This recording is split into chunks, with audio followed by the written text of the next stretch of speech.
Alright, y'all, so you guys enjoyed this when I did it for Little Mermaid and want me to do it for MIHARA as well, and probably all future characters that come out. And it's a how to build these characters video and what to prioritize. So we're going to talk about what skills you should be prioritizing building for MIHARA, how to build her with overload gear and the right stat lines, what cube is good for her, and then her best teammates, right?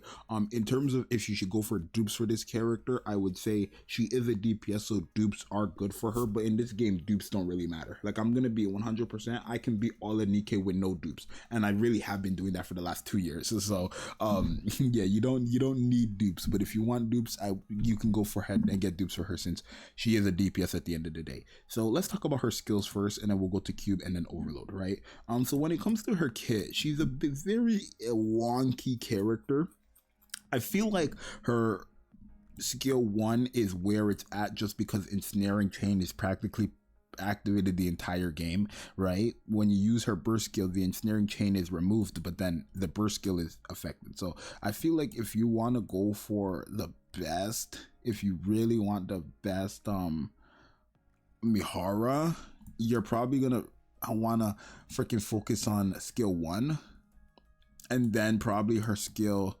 It's hard to say, because it's like, I feel like the sustained damage buff you get from her skill 2 is very valuable as well, especially for someone who's always attacking with sustained damage from her skill 1 and burst skill. So in reality, you want to get every single skill on her kit leveled up, but if I had to prioritize something, I would say probably level up 777. Right, I think that's a good way. 555 or 777 is a good start, and then slowly go from there with upgrading skill 1 and skill 2 and then skill 3, right? I think that's what you'd be doing, right? So 777 all these characters, and then slowly build up by skill 1, prioritize skill 1, prioritize skill 2, and then prioritize the burst skill, right? You do want all the skills leveled up though, because they all work well together perfectly fine, right? So there's that. When it comes to the cube, this character is a machine gun character, so it's just kind of like any other machine gun character. Resilience cube, Beishian cube, or Wingman cube, these are the great cubes for her, until they add some type of sustained damage cube, which I know we're going to get now or soon, because the newest cube in the game is a pierce damage cube. But until we get that, right now, Beishian cube, Resilience cube, and Wingman cube are going to be the best for her. Resilience cube is good for her because resilience gives reload speed, which is something you want for a machine gun character. The Beishian cube is good for her because she's a machine gun character, and after a certain amount of shots are fired, she gets a certain amount back. So after 10 bullets, she gets 3 bullets back. You're basically getting a rebate for your bullets, which is a very, very good cube. I probably would use the Beishian cube over any other cube for longevity with this character. And then the Wingman cube is just a good cube in general because it gives max ammo capacity, which is great for machine gun characters, but I wouldn't use this before the other two, just because you can get ammo capacity on overload gear, right? You can get ammo capacity on overload gear, so there's no point for you to prioritize Wingman cube when you can get that same stat line on overload gear. So I would probably say Beishian cube 1, Resilience cube 2, and then Wingman 4, or I mean Wingman 3, my bad.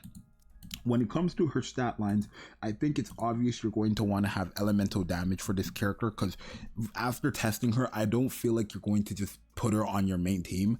Like, I feel like you're going to use her when she's type advantage, but I don't see people putting MIHARA on their main team, right? I don't see anybody replacing Cinderella, Black Shadow, Scarlet, or Rappy, or any of your more powerful DPSs over this character. I don't see anybody doing that anymore. So I would say elemental damage is great because that's going to make her stronger against the enemies she's type advantage against. Attack percent is always going to be great for a DPS, and then because she is a machine gun character, max ammo capacity is what you want. I don't know how I can show you guys this. Yeah, I think it's change effects probably this, right? So ammo capacity is what you want. Attack is what you want, attack percent, and then ammo capacity, right?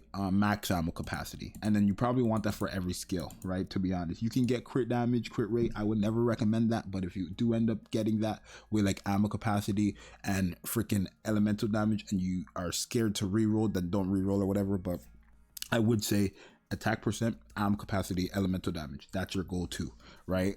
So that's how you build the character. Now, what's her best teammates, right? She is a DPS, so supports are going to work wonders for her. I do think she is going to be great with, from the testing I've already done, she's definitely very, very, very powerful with Summer Rosanna.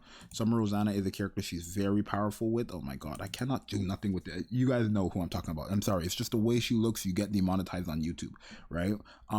But Summer Rosanna, she's very good with. Obviously, she's very, very powerful with Crown. Anybody's very powerful with Crown. In terms of if I'm using her with burst 3 characters, is there anybody I can use her with? You can use her with Asuka, because Asuka does give a buff to fire characters, but it's only damage when attacking core, which is great because this is a machine gun character we're talking about, right? Which is gonna have core damage and stuff like that as well. And then she's also very good with the other Ray, this one, because this Ray is just a fire buffer as well. I would never use them together for real, but this character is a attack damage buffer and an attack buffer to fire characters, right? 2 fire code allies, which MIHARA is a fire code ally. I would also put her with Rappy just as another burst 3 DPS, or any other powerful DPSs, right? You know what I mean? But other than that, those are like really the other burst 3s I would use her with. For supports, Crown, like I said, Rosanna, like I said, Mast and Anchor I haven't used yet. I did see one singular comment saying that's a good comp, but I haven't used it yet to test, but I would assume so. Like, even though Mast and Anchor are distributed damage characters, made Mast and made Anchor, even though they're distributed damage characters, they still have general buffs. Like a crit rate buff and attack buff permanently is what Mast is offering. A crit damage buff and an attack damage buff, and also an attack buff off the burst skill is what Mast is offering. This is very good for MIHARA, right? And the reload speed buff as well is very good for MIHARA. Like, ignore the fact that these characters are distributed damage buffers. Mast and Anchor are fantastic burst 2 supporters. Like, they're great supporters. I'm not even gonna lie to you guys. They're very, very good, right? Same thing here, attack buff, hit rate, attack percent, reload speed. Both of these 2 characters are fantastic buffers. So if Mast and Anchor is always going to be great for any DPS, I feel like. And then Grave is not someone I would recommend with this character, but you can use Grave if you want. Mari is like another one I would recommend, but probably would not use. But yeah, so that's the characters that you can use with MIHARA. But hey, I do think this character is great, but hey, it is what it is, right? I maybe, like, a lot of you guys might be wondering, oh, Zxous, why do you always sound so disappointed with MIHARA? I think it's just because I wanted her to be the best character in the game in terms of DPS. I think that's why I'm more butthurt about the character than anything, is because I wanted her to be the best DPS in the game. Like, I wanted them to release this character, and then there was no question that this character was the strongest DPS in the game, right? Like, I love Cinderella, I love Scarlet Black Shadow, I love Rappy, I love all these crazy DPSs we have in the game, but I just would have loved to see MIHARA, an SR character who got an SSR variant for the first time, just shit on all these characters. I would have loved that personally, but it didn't happen. Especially, but she's still good. She's still a great character, just not as powerful as I wanted her to be personally. But other than that, hopefully this video, what was that?